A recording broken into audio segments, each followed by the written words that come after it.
So please, the stage is yours. Thank you.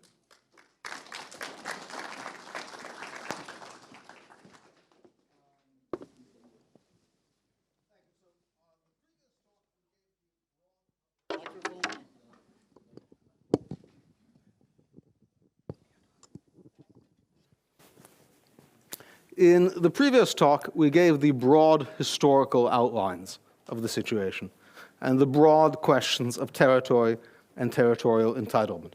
Now we're going to switch and talk about some of the more current issues that arise out of the October 7th war, the conflict with Gaza, including also, of course, other neighboring countries, and what possible resolutions could look like. And of course, the big news is the Trump plan. So that's the big item. So let's talk about the legal status of the Trump plan. Now, what is the Trump plan? I don't think anybody knows exactly.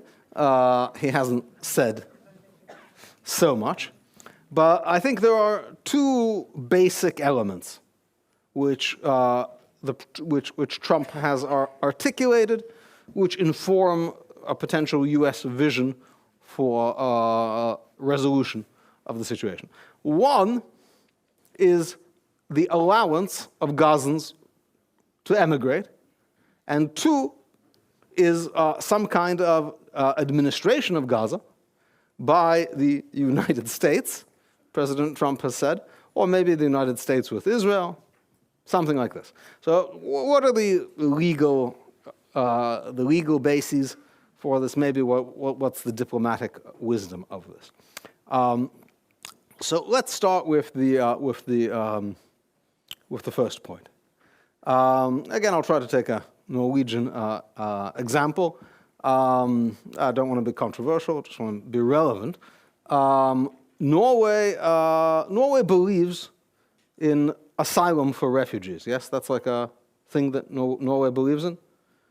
And I'm sure that there are refugees in this country from conflicts in Afghanistan, Syria, any of those? Ukraine, maybe? Are there any Palestinian refugees here from the conflict in Gaza? Yes. Oh, really? How many? How many? Too many. No, 30. So the conflict in Gaza is unusual in the following way, unique almost. When you have a war, a protracted war, every protracted territorial war will typically result in large numbers of people wanting to flee the situation. Right? The Syrian civil war saw maybe 5 million people, like 1/5 of the country's population, maybe more, flee to other countries, Turkey and then elsewhere in Europe. Millions fled Afghanistan. Millions and millions fled Iraq. Maybe 6 million people have fled Ukraine. Again, a big chunk of its population. But since October 7th, barely anyone, token amounts, have fled Gaza. Now, why do people typically flee conflict? Because it's dangerous and they want to get out of the way. Are Gazans different? I don't think so. They also want to get out of the way. Even more so, Gazans have more reason to get out of the way. Because they're being used by their government, Hamas, as human shields. That is to say, international law prohibits putting military facilities in civilian areas. But if you violate that rule and you do put a military target, a military objective, in a civilian site, like a hospital or a school, that hospital or school now becomes a military target. In the case of Gaza, the Hamas tunnels go all under Gaza. Hundreds of miles under all of Gaza. making all of Gaza a potential military target. They put their military. So my wife, she works in a hospital in Israel as a nurse in the, how do you say it? Nursery, in the baby department, where they put the babies. So they have an emergency system in Israel where, like times like now, they close down the parking area, and they have a way of like quickly switching the underground areas. They move the nursery and the surgery there. Right, so in Israeli hospitals, underneath the hospital, they keep the babies. In the Gazan hospital, underneath the hospital, they keep Hamas and the hostages. So that, of course, endangers Gazans. Even before the war started, polls showed about 45% of young people wanted to leave Gaza. Today, it shows maybe a majority of all Gazans want to leave Gaza. Again, the war and Hamas. A lot of people don't want to live under Hamas. And, you know, we get mixed messages on this. I remember President Biden saying, Gazans do not support Hamas. Okay, so if that's true, we'd expect lots of them to be wanting to flee, like people flee other repressive regimes. Right? I was born in the Soviet Union. I didn't want to be there. So we fled as refugees.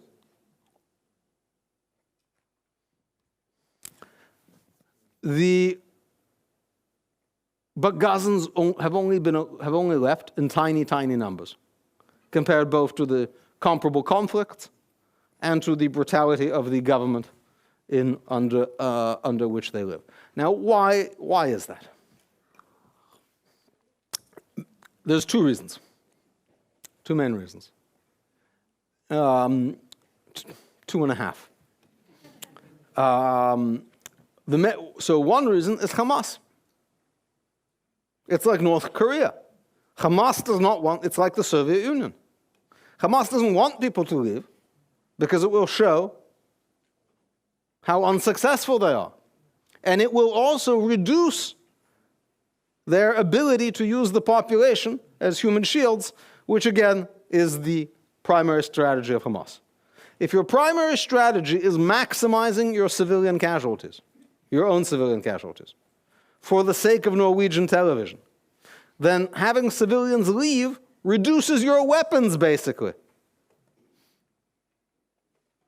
Reduces your weapons. So Hamas does not let people leave. Second reason is Egypt. So Egypt made peace with Israel in 1979, but they really, really don't like Israel. They hate Israel, really, and have lots of anti-Semitic programming on their television, and they never really got over the fact that they lost wars to Israel. They consider that a kind of ongoing national disgrace. Israel bothers them, especially because Israel is successful right next door. Egypt is not successful, and this bothers them in many ways. They also don't like the Hamas people, because they're the Muslim Brotherhood, which is also a threat to Egypt.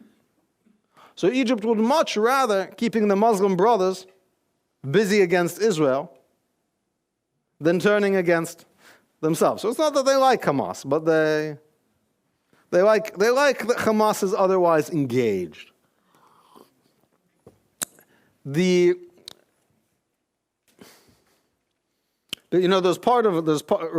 Rafia, the city at the Gaza-Egyptian border, it spilled across on both sides of the border, because the border was kind of arbitrarily drawn. So the Egyptians a few years ago, they didn't like that things were being smuggled back and forth. They liked when some things were being smuggled into Gaza, but not when they were smuggling into Egypt. They completely leveled the Egyptian side of Rafia. You saw it on all the Norwegian footage, right, of Egypt leveling Rafia? No? Okay, they skipped it. But anyway, so they don't like Hamas, but they don't like Israel probably more.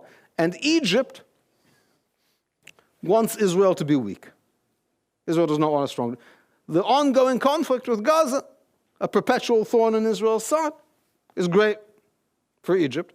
And they have specifically said they do not want the Gazans to flee because it will hurt the Palestinian national cause. In other words, they want to deny them human rights for the sake of some kind of strategic objective. Also, the Soviet Union did not like when we left, right? The moment when people left, it was bad for the Soviet Union. Okay? So Egypt and Hamas together conspire. Egypt has moved all these tanks, many, many tanks, right across the Israeli border. They're not there primarily to fight Israel, which they would not do a good job at. They are there to mow down Gazans seeking refuge. Well, countries like Norway are deeply committed to the United Nations Refugee Convention, which says people can flee violence and conflict. Egypt is also a member of the African Union, which has an even stronger refugee convention, all of which obligate Egypt to take, in some numbers, significant numbers, refugees from Gaza, or at least to let them flee.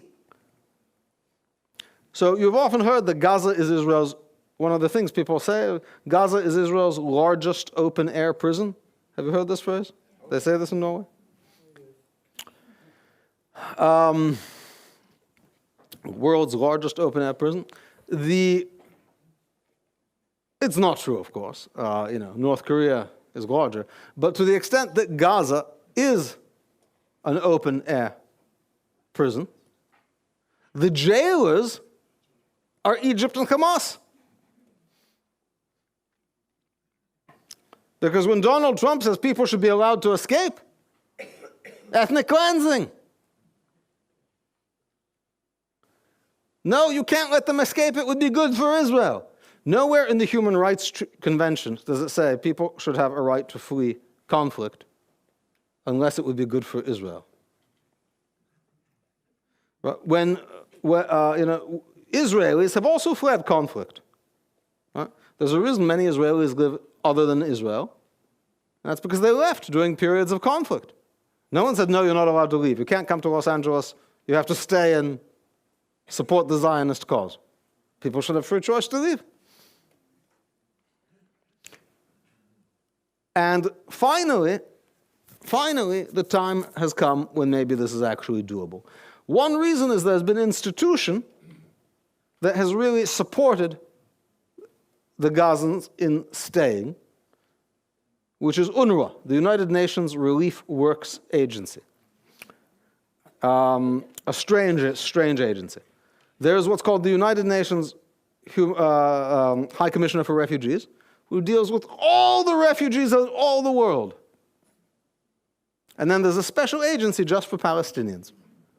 And it has a different definition for refugee. It is the only international legal status which is hereditary. In other words, so my kid, I'm a refugee, I was a refugee. Right? I left the Soviet Union as a refugee. My kids aren't refugees. Why? Because we live somewhere. But if I was a Palestinian refugee, I would be, so long as I stayed in the UNRWA system, my refugee status would be permanently hereditable. And also, interestingly, it's also the other, very surprised that the feminist people in Norway aren't upset about this. It's the only international legal status that's hereditary, and it's only hereditary on the father's side. That is to say, if a Palestinian girl marries like an American guy, no more refugee. Shouldn't have done that. But you're not eligible for help for UNRWA. Very strange. Okay, so this agency is a huge bureaucracy, which is the second largest single employer in Gaza after the Hamas government. And it has basically become a branch of the Hamas government. To the extent that, at least maybe something like a dozen members of UNRWA actually physically participated in the invasion. And the response of UNRWA was, it's a few bad apples. I can't imagine what would happen in America if like 12 Mexican policemen invaded America. It wouldn't be enough to say, that's just 12 guys. It's only 12 of them. Okay, but also UNRWA facilities have been used as bases by Hamas. UNRWA doctors have held hostages themselves in UNRWA hospitals. I was just talking yesterday to a family of a young man who was killed in a gunfight with Hamas terrorists in an UNRWA medical clinic. So UNRWA has become co-opted by Hamas, and that means UNRWA is not going to stick around. So again, let's review why, the Gazan economy. Nobody should be forced, God forbid, I want to make it very clear, nobody should be forced to leave Gaza or any other place. Right now, people are being incentivized by your country also to stay in Gaza. Largest three employers in Gaza before October 7th. The Hamas government, okay, so where do they get their money? Europe. Hamas government, Europe. Second largest employer, jobs in Israel. Not coming back, right? Because many of the people who actually participated in the October 7th massacre were people who worked in Israel. So Israel is not letting people come back and have jobs from Gaza. Third largest source, UNRWA, which is also Hamas and also now funded principally by Europe after America has stopped funding it. In other words, Europe is paying Gazans to stay in Gaza, to stay in harm's way. If that money wasn't available, I think the amount of people who would want to go would be 100%. But the 50% who want to go are the ones who are not lucky enough to be on the Hamas or UNRWA payroll. So an amazing thing. What I'm saying now about UNRWA, it's so not new. There's a spy novelist called Eric Ambler. He was a very famous spy novelist in the 20s and 30s, kind of like right before Ian Fleming. He helped invent the modern spy novel. You'll see why I'm having this literary digression. He wrote a couple of very famous books, A Coffin for Demetrius in the 30s, and then moved to Hollywood and wrote screenplays for a while. Then he started writing again in the 60s. And he wrote a book, it's not one of his most famous books, but I happened to just be reading it, in 1970 called The Levanter. And it's about a British businessman who has a factory in Syria. His family has had it for generations. And like bad Palestinian terrorists take it over and basically say, like, you're working for us now. We're using your factory. And it's mentioned just as like a passing detail, just passing detail, without explanation. Like everybody would understand that the main scary kind of psychopathic Palestinian terrorist who runs the organization and is portrayed as a bad dude, the way he gets around from Syria to Lebanon and Egypt is on his passport, he's a medic at an UNRWA school. That book was written in 1970. And this was like just an of course detail. Of course. So this is not a new situation. We ignored it for a long time. And now it has become, situations older than I am, and it's become unignorable. Without those sources, so people are being paid to stay in Gaza. Without foreign payment, even more people would want to leave. Egypt is violating its international rules. Now, I know that there are countries in Europe that have protested greatly when certain countries, in Europe, for example, turn back refugees at the border. It's called illegal turnbacks at the border in the parlance of refugee groups. Has anyone criticized Egypt for their illegal turnbacks at the border? They don't even need turnbacks. They're just the big tanks. They speak for themselves. So the international community should really be focused on Egypt and their despicable role in this. Moreover, countries that support the Palestinian cause, like Turkey and Qatar, and any other country that supports the Palestinian cause, should, if they really support, shouldn't they take a fair share of Palestinian refugees? Now, of course, no one actually wants to do that, because they're not really interested in the Palestinians as ends in themselves. They're interested in them only to the extent that they're a tool against Israel. They've made them into an object, a weapon. Their actual human rights, they don't care anything about. If the Palestinians were to want to leave Gaza, as they do, the international community would lose all interest. Now, Israel isn't trying to encourage this. How do we know? Because Israel is conducting the war in a very restrained manner, given the urban context. But it's inevitable. In a war, people flee. For example, the northern areas of Israel, people fled. Was that ethnic cleansing? No, they don't want to stay in cannon fire. But they're allowed to flee. No one says they're betraying their country. But the Gazans are not allowed to flee. That needs to change. If the Gazans, of course, flee, the whole situation will then be fundamentally different, and it would also help the de-radicalization of the country, because it would also help separate, I think, the radicals from the Norway.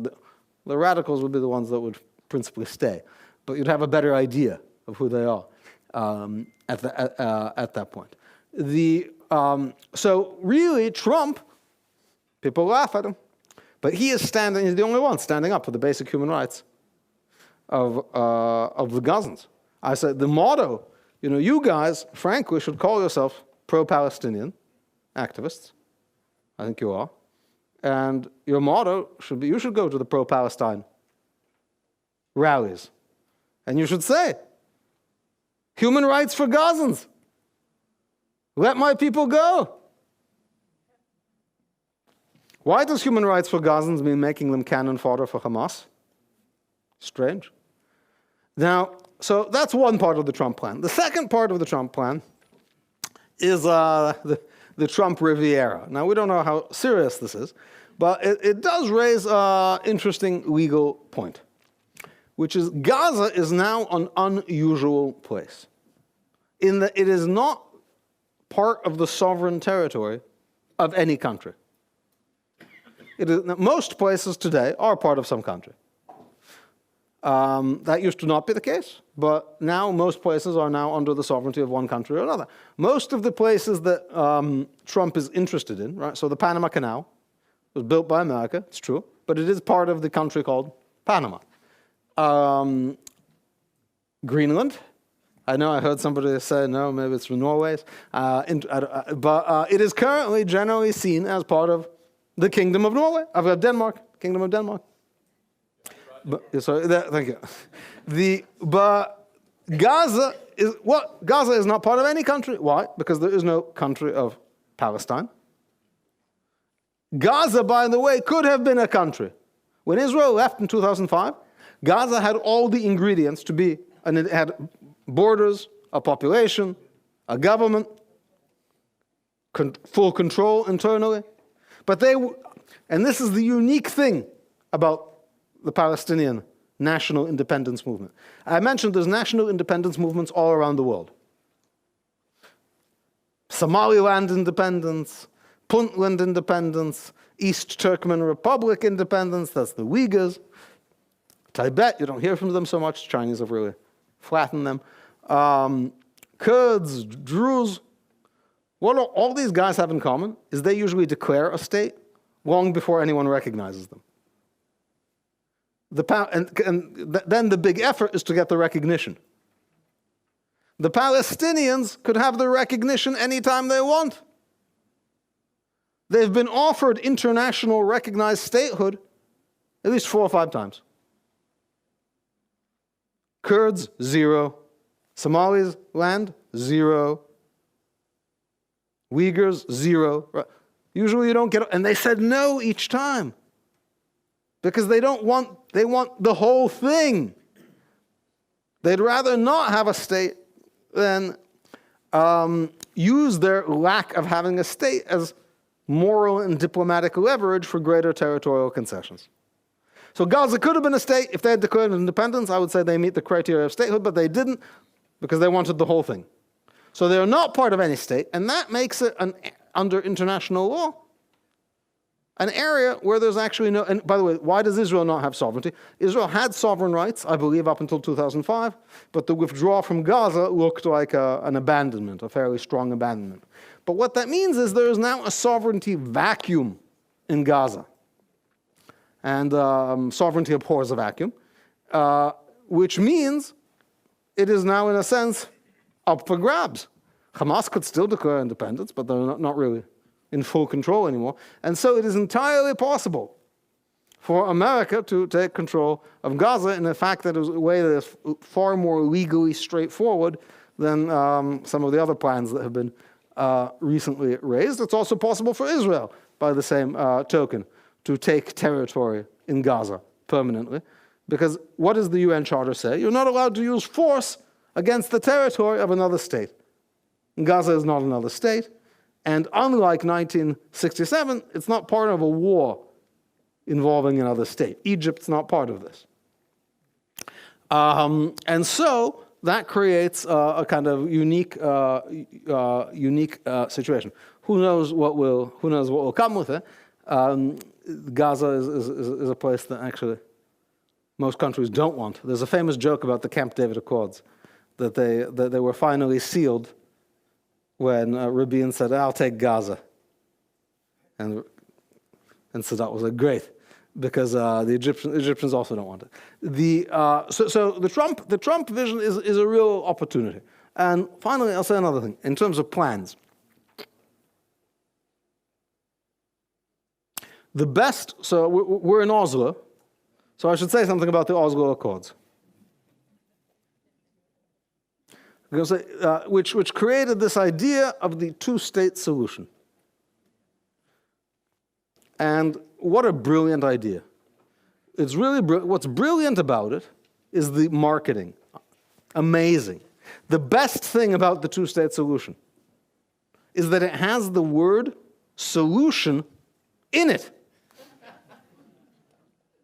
How can you be against the two-state solution? It's a solution. Who doesn't want a solution? But of course, what we've seen is having the word solution in it doesn't make you a solution. Saying it's a solution. The Oslo Accords happened at a very unique moment in time. It was 1993. And it was between the fall of the Berlin Wall and the fall of the Twin Towers. Roughly the end of Soviet imperialism and the rise of political Islam. There was like a 10-year period when everyone thought, everyone's going to be Norwegian now. It's going to be great. And yes, Israel and the Palestinians, they have issues with each other like like Norwegians and Swedes. And we'll just work it. It'll be just like Norway and Sweden. Yeah, we'll have disputes, but okay. So it turns out they're not Norwegians and they're not Swedes, and one can't assume that the same rules will apply. I say it to people all the time. You know, if we had Switzerland on the other side, or Norway or Sweden, we'd have arguments, but we'd find a way to work it out that would not necessarily involve the murder of our entire population, which makes one think differently. So the two-state solution is something that caused problems, was not stable. And what we have to look at for is stable solutions. And we see stable solutions can only be grounded in victory. In victory. There's a reason that the post-World War II European order has been so stable. Europeans love how stable, and they think they've invented something really great, but they think it comes from the European Union or something. But it comes from the absolute, complete defeat of Germany. That was the basis. A defeat so utter that nothing we're talking about with Gaza has even begun to come close. On the other hand, I believe, maybe just to extend this a little bit, one reason we see destabilization from your northern neighbor is because it was not entirely defeated, it just lost, but kind of on its own terms. Right? The Soviet Union was not decisively defeated, It just kind of went out of business. So we see the post-war European order was not based on a set of institutions, but on victory and new realities, which included new territorial realities. And I think that has to be the recipe going forward. I'm happy to take questions. Oh, sorry, did I not talk enough? I don't have time, yeah.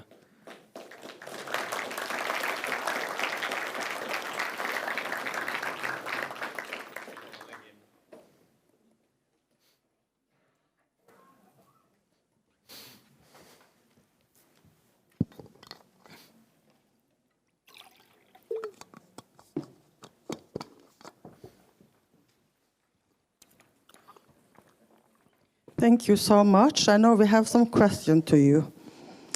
What is the relationship between the word occupation and the application of military or civilian law? Okay. Good question. They have some overlap. Let me repeat the question. What is the relationship between occupation and military law? So that's like a Venn diagram. There's some overlap, but they're different things. Military law can be applied anywhere and is not really an international legal question. For example, much of Israel was under military law until 1965. Why? Because the country was on a constant war footing. They were constantly afraid of invasion. Turkey was under military law for many decades as an internal matter. In the United States, you know how we have states? The states, before they're states, are territories. So most of the territories were under military governance for an extended period. That's just a system of governance and a choice that some countries are entirely under military law because they're ruled by their military. That's not an international legal question. That's a domestic question. Now, in the case of an occupation of enemy territory, international law provides that the military of the occupying power is the supreme governing authority. So occupation can come with military law, but military law does not mean occupation. Does everyone see what I'm saying? You can have military law in a wide range of settings that are not occupation. Also, you can have occupation without military law. What's that look like? Northern Cyprus, for example, northern Syria. Well, Turkey is occupying vast tract, about 1/5 of Syria now. It's not under military law. It's under Turkish law. Right? Or if you think that Morocco is occupying Western Sahara, but it's not under military law. That doesn't say, that doesn't disprove. So military law neither proves nor disproves the existence of an occupation. But it could be consistent with it, but it is neither necessary nor sufficient. Does the Jewish people's historical connection to the area affect the right to the land according to the international law? So according to international law, no. No. International law is not about rights or history. So, which is, by the way, why I'm very skeptical and generally disfavor when people say, you know, San Remo or what the UN said in this point or that point. Is there any other country where to figure out its right to exist? You look at what happened 100 years ago. The fact that the country exists is its right to exist. What is Kuwait's right to exist? So, for example, the Hashemite Kingdom of Jordan. I don't know, how did the Hashemites get there? You know, they're not originally from Jordan, but no one says, what's their right to exist? The Hashemites came from elsewhere in Arabia. So it's part of the moral case, which is important. It's part of the historical case, but in and of itself, it is not a legal basis. Okay, we go to the next one. Would it be possible to sue the Norwegian state for the violation of financing terror indirectly through UNRWA, PA, and other groups? Okay, so I don't know the details of Norwegian law, but I can tell you, typically, countries have sovereign immunity. So remember, international law is made by countries. So the basic rules are going to be pro-country. So one basic thing, you can't sue a country for money damages.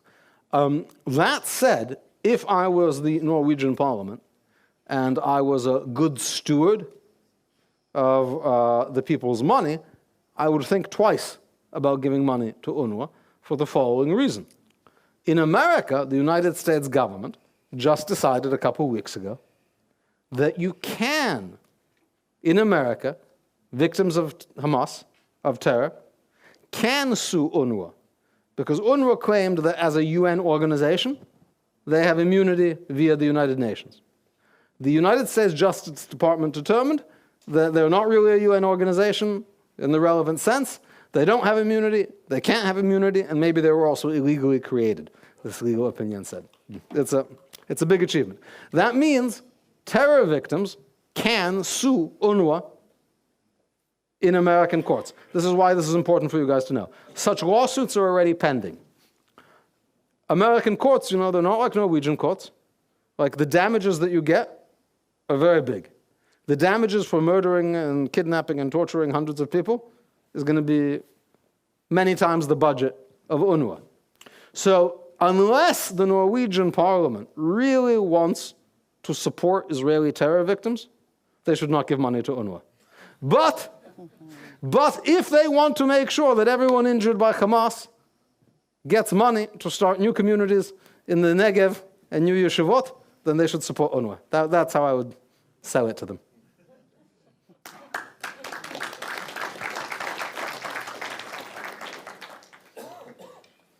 The refugees Norway admits from e.g. Afghanistan, Syria, Ukraine are assumed to be able to return home sometimes in the future.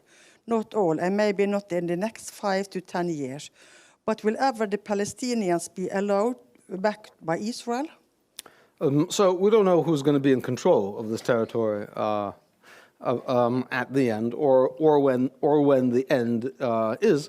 I can say that anybody who, many people, it depends what you mean by allowed. So I know, theoretically, I assume Afghans can go back to Afghanistan, but can they really go back? Or would they first face persecution? So whoever does choose to go back would certainly not face persecution from Israel. But I think nobody's stopping anyone. But again, in the Trump plan, it wouldn't be Israel that would be in control. It would be the United States, and I think that would be up to the United States. I do think that in the foreseeable future, it would be hard to understand why anybody would be wanting to go back unless it's accompanied by some kind of direct foreign support for it. To which one would ask, people talk about there's this need, the international community needs to invest, I don't know, $15 billion, $20 billion for the reconstruction of Gaza. Have they invested that for the reconstruction of Syria? Afghanistan? Is that why the reconstruction of Gaza thing is very strange? The reconstruction of Gaza issue is itself troubling because it only means one thing. Unless Hamas has been completely removed, dropping $20 million from friendly donor countries like Norway onto Gaza, it's all going to go to Hamas.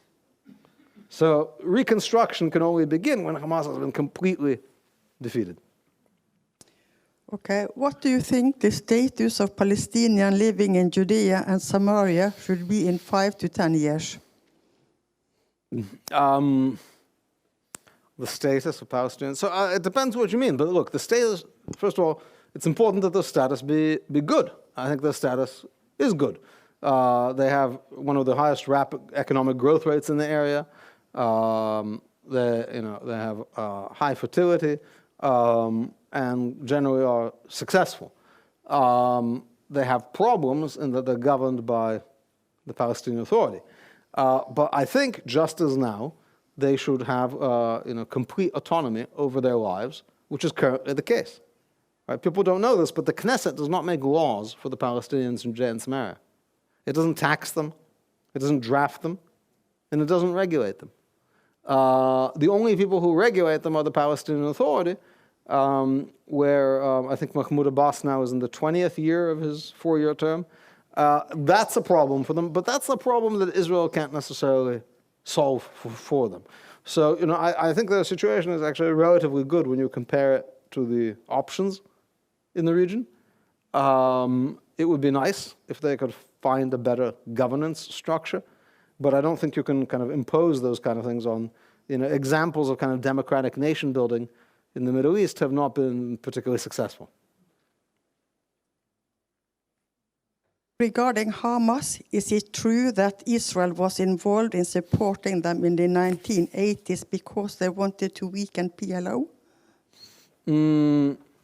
Is it true that, to some extent, I think, and I wouldn't say supporting is a strong word, but Israel was happy to have different Palestinian factions that could at odds with each other.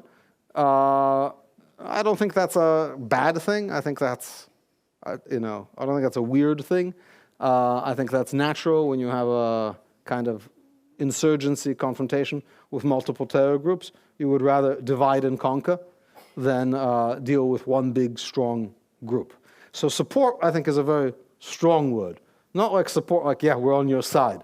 But I think, yes, obviously, Israel preferred that the Palestinian groups be divided than stronger and unified. I think that's normal. No, people can stop to send more questions, but we have a few more for you to answer. Great. A short while, no. Where do you think the Gazan should go? Oh, that's not for me to say. Gazans. Where should the Gazans go? Listen, I don't tell the Ukrainians where to go. Right? Some go to Hungary, some go to Germany, some go to America. I don't tell the Afghans where to go. Some go here, some go there. I don't tell the Syrians where to go. Why should I tell the Gazans where to go, right? Typically, people go to other areas where either there's usually two paths. Either to a place where you have like a lot of your countrymen and people whose language you speak, or to the Northern European countries with the most generous social benefits systems. But that's not for me to say. When I was a refugee myself, we first went to Austria. Why Austria? That was the place where we could go. So you go where you can go. Then Italy, that was the next place we could go. The Palestinian constitution says that Palestine is like an integral root and branch of the Arab people. So it sounds like maybe some other Arab country would make sense. Egypt would make sense. Turkey would make sense because the Turks care a great deal about the Gazans, or so they say. But truly, this is not about sending them somewhere. Again, try to put this in terms of any other country. We don't say, where should the Ukrainians go? They go where they go. We don't send them. No one's sending them. They make their own arrangements. A short while after the 7th October 2023, the Norwegian UN representative Tor Vennesland was asked by Israeli Foreign Minister Cohen to facilitate the evacuation of civilians from Gaza. The request came before Israel's ground invasion. Vennesland rejected the proposal. Would it have been possible to evacuate so many civilians, and what would it have meant for the outcome of the war? So I believe these I don't know the details of these proposals, but I think the proposals for evacuation with the help of European powers really were about dual nationals, people having a foreign passport, and certain cases of extremely sick people. So I don't think it was where they were talking significant numbers. One more question. Is a Gazan who has been naturalized, for example, the U.S. with citizenship, still considered as a refugee by UNRWA? That's a good question. I don't know I forget the details of the UNRWA arrangements. My impression is no. They're only considered a refugee when they're in one of the areas of operation of UNRWA, which is like Lebanon, Syria, Egypt. that's UNRWA makes up those rules themselves. I'm not sure exactly how it works if you just move aside for a certain period of time. But certainly they call themselves Palestinian refugees. But I don't know exactly the details. But UNRWA doesn't have jurisdiction in the United States, so there's not much they can do for that refugee status. One more. Yeah. What is your message to the Norwegian government? Yeah. Det var det siste. Short answer, please. Yeah, no, I wasn't ready for that. So give me a second. Give me a second to think. I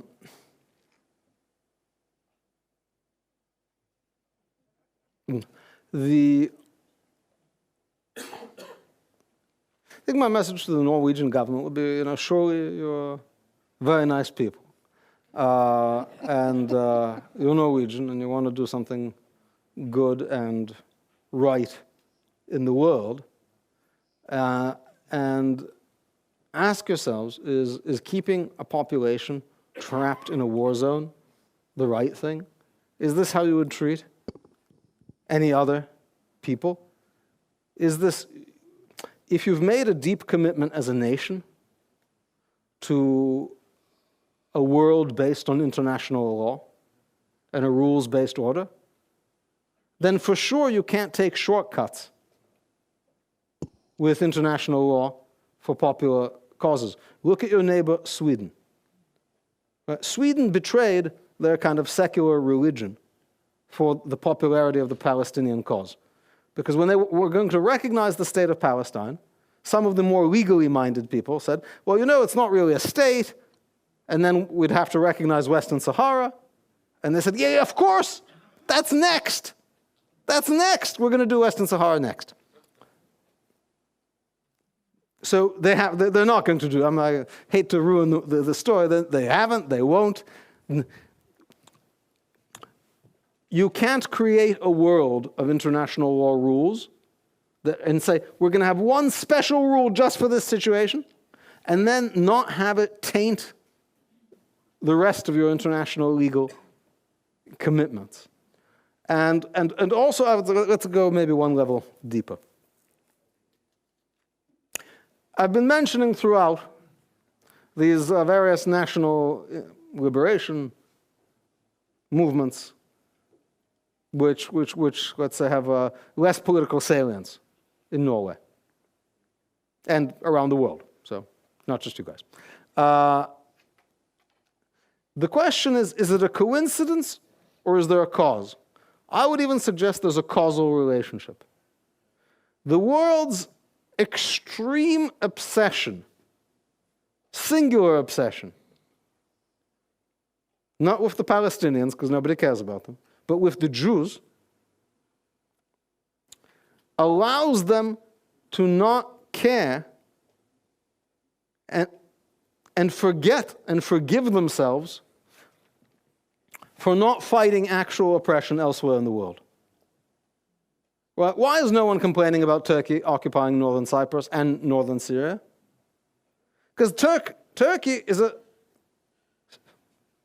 if they get mad, they can do things. They can let another 2 million refugees into Europe. They could sponsor terror groups. Hey, they're doing all those things. If Israel gets mad, they'll just say, we're really mad. You're hurting our feelings. And Israeli human rights groups will invite the Norwegian human rights groups for dinner. If you protest the Moroccan occupation of Western Sahara, your dinner.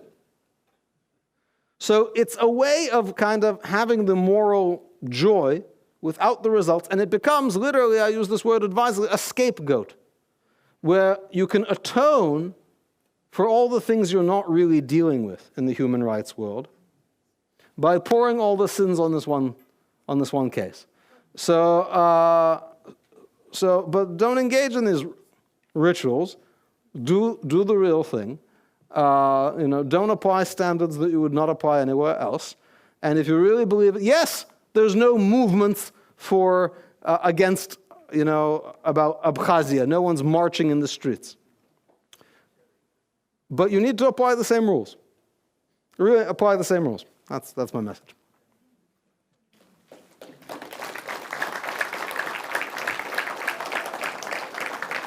Thank you so much.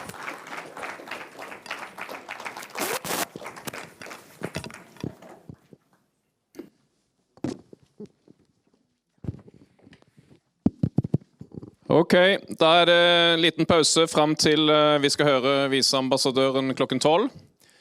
Men litt teknisk, hvem det som har ledig plass i biler?